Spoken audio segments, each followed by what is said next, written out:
अस्सलाम वालेकुम students, welcome to genius brain psychology.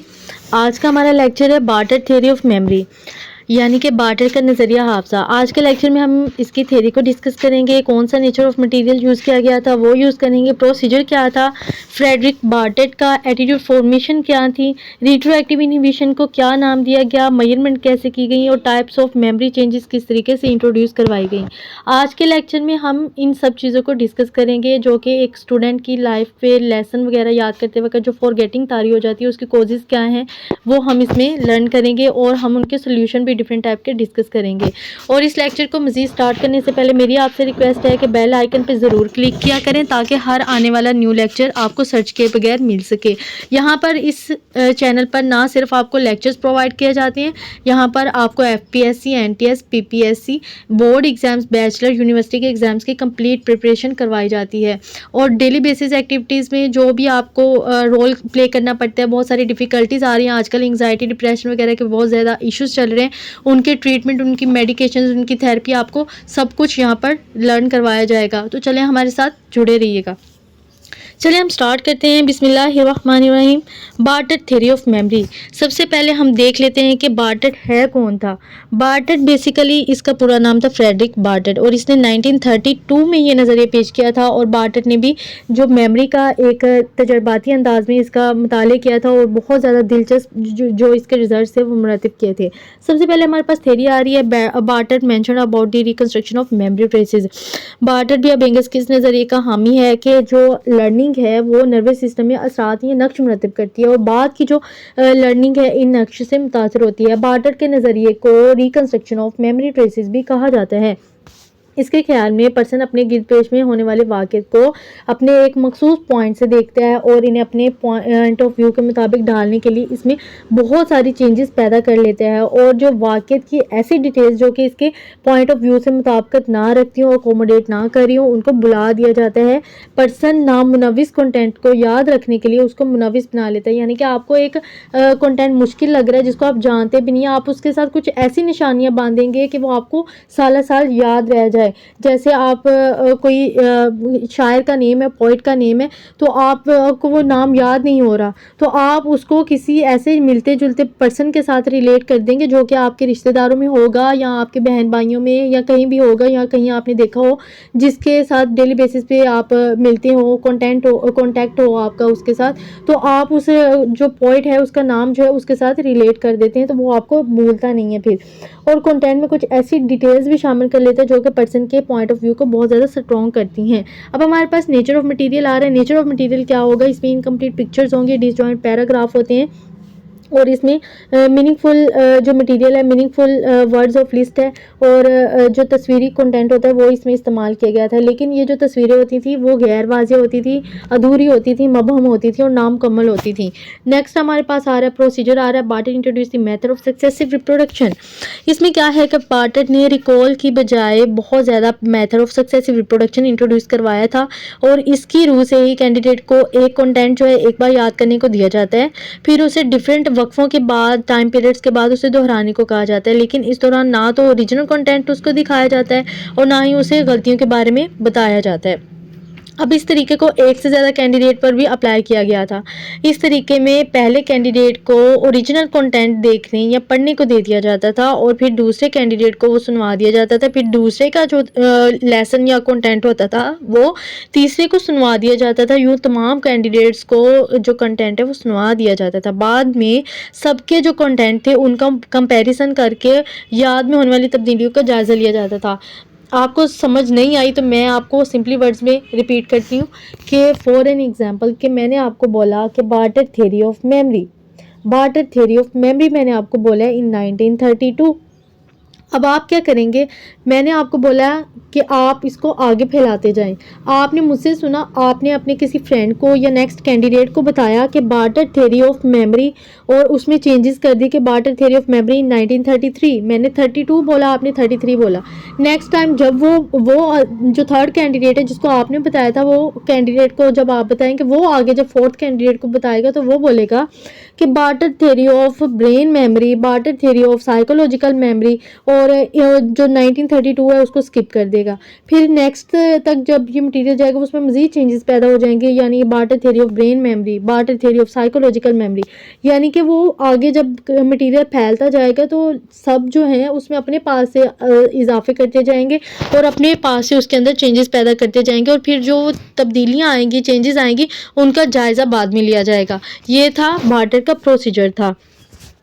Next हमारे पास आ रहा है एटीट्यूड फॉर्मेशन आ रहा है। बेसिकली इस तरह की पिक्चर्स उसने यूज़ की थी जो कि नामुकम्मल थी, और क्लाइंट जो कैंडिडेट है वो उनको खुद जो है ना कंप्लीट करता है। नेक्स्ट हमारे पास आ रहा है एटीट्यूड फॉर्मेशन आ रहा है। एटीट्यूड फॉर्मेशन में अब क्या है हमारे पास, सबसे पहले तो एटीट्यूड फॉर्मेशन होता है क्या, इसको कहते हैं रवैयों की तश्कील। बार्टर के अकॉर्डिंग पर्सन की याद उसके रवैयों की अक्कासी होती है। इसका कहना है कि हमारी लर्निंग की नोयत रवैया जात की जो तश्कील है उसमें बहुत इंपॉर्टेंट रोल प्ले करती है। बाद में तजर्बात इसमें इस्लाह और तरमीम करते रहते हैं, और जो एटीट्यूड हैं उनकी बदौलत ही पर्सन बाद जो मटीरियल है वो महसूस और गैर महसूस तब्दीलियाँ इसमें पैदा करता रहता है। नेक्स्ट हमारे पास आ रहा है, नेक्स्ट है हमारे पास रिमोर्स है। रिमोर्स का मतलब होता है अफवाहें, यानी कि बार्टर के एक्सपीरियंस से साबित किया गया कि अफवाहों के फैलने का असल रीज़न मालूमात के माखज़ का गलत परसेप्शन है, यानी इदराक है।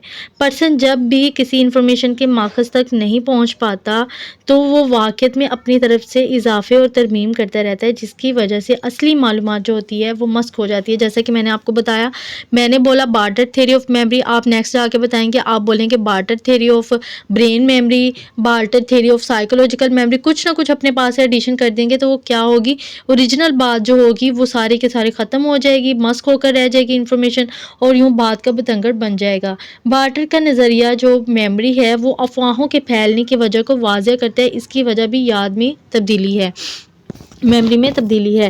नेक्स्ट हमारे पास आ रहा है retroactive inhibition. Retroactive inhibition after later learning influences earlier learning.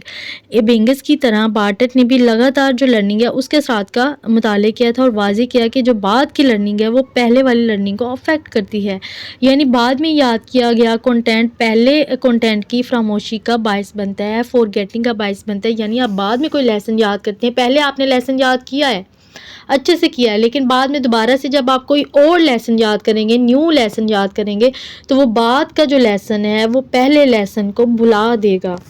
Next हमारे पास आ रहा है मेजरमेंट ऑफ चेंजेस। बेसिकली आप सोच रहे होंगे कि मैम कह रही हैं कि हमें बाद का जो लेसन है वो हम याद कर लेते हैं, पहले वाला भूल जाता है, तो लेकिन हम तो याद रखते हैं एग्जाम्स तक भी। वो इसलिए बेटा कि आपने जब भी लेक्चर को लर्न करना है आपने उसको रिपीट करना है बार बार। जब भी आप रिपीट करते हैं, बार बार रिपीट करते हैं चीज़ों को, तो वो आपको याद रहती हैं चीज़ें, वो आप भूलते नहीं हैं। इसलिए आप बार बार उसकी तकरार करते हैं, आप उसकी मश्क करते रहते हैं, उसको रिकॉल करते रहते हैं, इसलिए वो मटेरियल जो आपको साल साल याद रहता है, वो आपकी लॉन्ग टर्म मेमोरी में जाकर महफूज हो जाता है। नेक्स्ट हमारे पास आ रहा है मेजरमेंट ऑफ मेमोरी चेंजेस आ रहा है। मेजरमेंट ऑफ मेमोरी चेंजेस अब बेसिकली क्या होती हैं कि बार्टर ने इन पर बहुत ज़्यादा फोकस किया था और इसने एक्सपेरिमेंट से वाज़ेह किया था कि वक्त गुजरने के साथ साथ याद में तब्दीलियाँ पैदा हो जाती हैं। उसने कहा कि पर्सन अपनी अटेंशन, अपने इंटरेस्ट और अपनी ज़रूरत के अकॉर्डिंग याद में तब्दीलियाँ लाता है। और बार्टर ने यह भी वाज़ेह किया कि अगर कैंडिडेट एक कंटेंट को मुख्तलिफ वक्फ़ों से मुख्तलिफ टाइम से बयान करता है तो इस दौरान जो भी चेंजेस पैदा होती हैं वो उसके पर्सनल ट्रेंड, ज़ाती रुझान और इंटरेस्ट की वजह से पॉसिबल हो रही होती हैं। और इसने इसमें ये बात की कि पर्सन असल मटेरियल जो होता है, ओरिजिनल कंटेंट, एक बार याद करने के बाद जितनी बार उसको रिकॉल करते हैं तो उसमें चेंजेस पैदा कर लेते हैं। अब आप खुद ही देखें, जैसे मैंने आपको लेक्चर दिया, आप एक बार इसको अच्छे से लर्न करें, फिर उसको रिकॉल करें, दोहरा कर देखें। आप मुझे ये बताइएगा कमेंट सेक्शन में कि आपने कितनी इसके अंदर चेंजेस किया। अब यहाँ पर मेरे पास पॉइंट्स आ रहे हैं, थ्योरी आ रही है, नेचर ऑफ मटीरियल आ रहा है, प्रोसीजर आ रहा है। अब आप इसके अंदर और मज़ीद एडिशन कर लेंगे, आप इसके अंदर मज़ीद एडिशन करते जाएंगे, अपने पास से कुछ चीज़ें स्किप कर देंगे। तो आपने मुझे ये कमेंट सेक्शन में बताना है कि आपने कब कब ऐसा किया। पर्सन इसमें इजाफे और तरमीम करता रहता है, यानी कि आप फॉर एन एग्जांपल कि आपका बोर्ड का एग्ज़ाम है और क्वेश्चन आ गया आपको 15 मार्क्स का। अब 15 मार्क्स का क्वेश्चन है, अब आपके पास थियरी है, इसमें नेचर ऑफ मटेरियल है, प्रोसीजर है, रिट्रोएक्टिव इनहिबिशन है। मटेरियल आपके पास पड़ा हुआ है 8 मार्क्स का या 5 मार्क्स का। अब आप क्या करेंगे, आप कुछ ऐसा मटेरियल बार्टर का उठाएंगे और उसके अंदर ऐड कर देंगे ताकि आपके एटलीस्ट 15 मार्क्स आ सके। आप 15 मार्क्स का आंसर जो है वो लॉन्ग करने की उसको कोशिश करेंगे। इट्स मीन के पर्सन इसमें अपनी तरफ से इजाफे और तरमीम करता रहता है।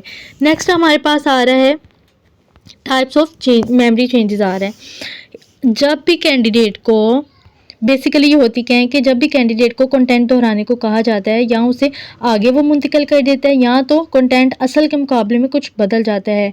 ये तब्दीलियाँ ख़ास तौर पर उस वक़्त देखने में आती हैं जब कंटेंट कैंडिडेट की दिलचस्पियों के अकॉर्डिंग नहीं होता, उसकी ख्वाहिशात के मुताबिक नहीं होता है। जैसे आपको ब्रेन है, वो ब्रेन वाला जो लेक्चर है नर्वस सिस्टम आपको बिल्कुल पसंद नहीं है, तो आप उसके अंदर तब्दीलियाँ उस वक़्त पैदा करेंगे, उसको उस वक़्त बदलेंगे जब वो आपके अकॉर्डिंग नहीं होता, आपकी ख्वाहिशात के मुताबिक नहीं होता। पर्सन इसमें अपनी आरज़ू के मुताबिक इजाफ़ा करता है, मुबालगा राय से काम लेता है या कुछ डिटेल्स जो है उसको स्किप कर देता है। इस तरह दूसरा कैंडिडेट इस कंटेंट को अपनी ख्वाहिश के मुताबिक आगे बयान कर देता है।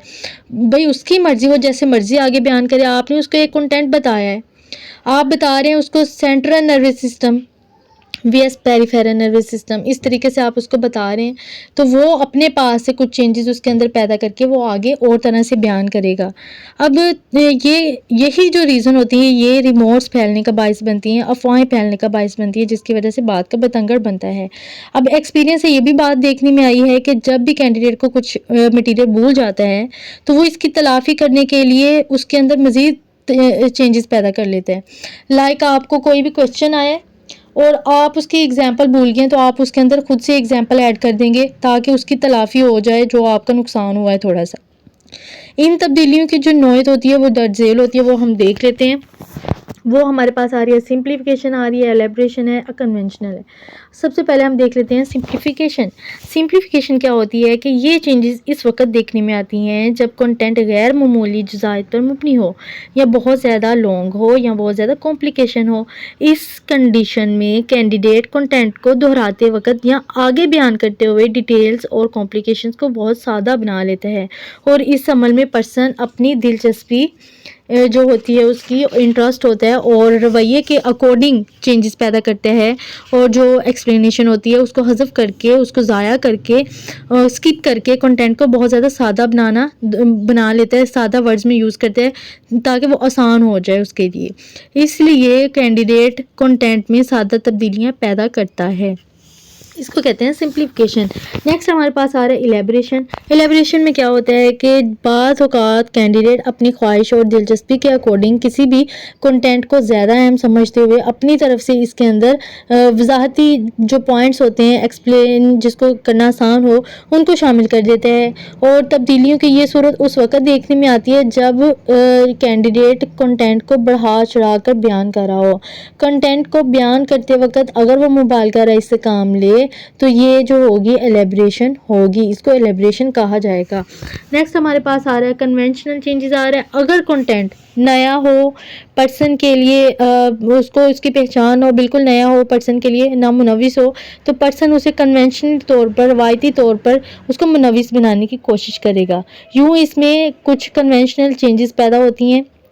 बार्टर के तजर्बात में बहुत सारी मबहम और इनकम्प्लीट पिक्चर्स को जब मेमोरी की मेजरमेंट्स के लिए कैंडिडेट्स को दिखाकर दोबारा बनाने के लिए कहा गया था, तो कैंडिडेट्स ने क्या किया था कि कैंडिडेट्स ने उन पिक्चर्स के अधूरेपन को ख़त्म करते हुए उसको मुनव्विस बना लिया था और इसे बार्टर ने कन्वेंशनल चेंजेस का नाम दिया था। इसको कहते हैं कन्वेंशनल चेंजेस।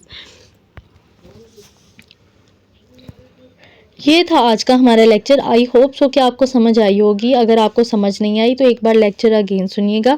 अगर फिर भी आपको नहीं समझ आई तो आप कमेंट सेक्शन में लिख दें, आपको उसके ऊपर अगेन गाइड किया जाएगा। और अगर आपको कोई भी टॉपिक से रिलेटेड लेक्चर चाहिए हो, वीडियो हो, आपने वो भी मेरे कमेंट सेक्शन में लिख देनी है और आपको उसके ऊपर कंप्लीट एक लेक्चर बना के प्रोवाइड कर दिया जाएगा। Thank you.